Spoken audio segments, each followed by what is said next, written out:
We need to talk about Islam. You know, that religion with 1.6 billion people comprising about 25% of the world's population? Yeah, that Islam.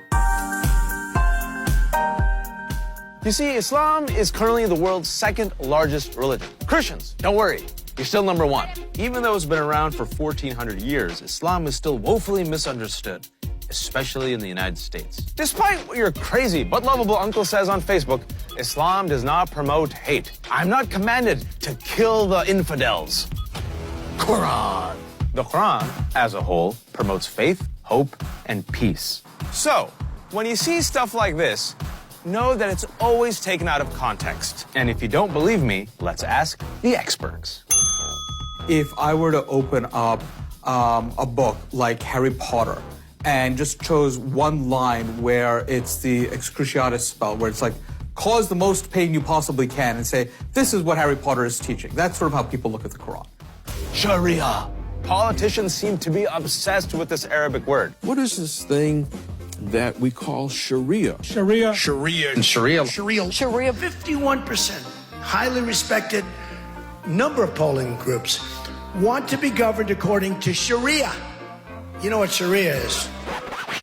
A lot of people don't actually know what Sharia is. Sharia is often translated as law. It doesn't really mean that. It means a path or a guidance. How do you give charity? How do you get married? How do you pray? It's guidelines on how to live your life. Oh, and an FYI, trolls, there are currently 0 bills in Congress trying to institute Sharia. That's a conspiracy theory, and a pretty dumb one.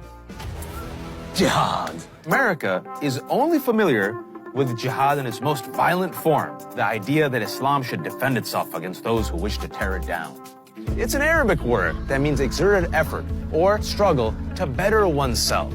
So Muslims can do a jihad to get more sleep, to go out on more dates, to get their lazy butt off the ground and hit the gym, all legitimate forms of jihad.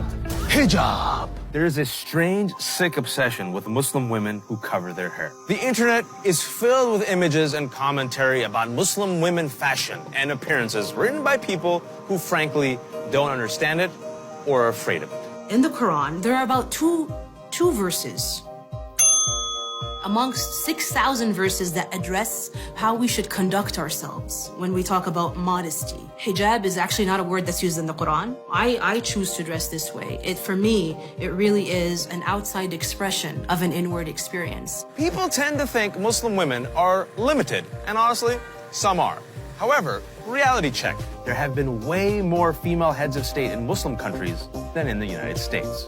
There are a few Muslim countries, such as Saudi Arabia, that limit Muslim women's rights. They're taking God-given rights that God has given to women and imposing their own views and opinions on what it is that women need to do and not do. They're the ones that are contradicting Islam. They're the ones that are bringing in alien influences into the faith, not the other way around.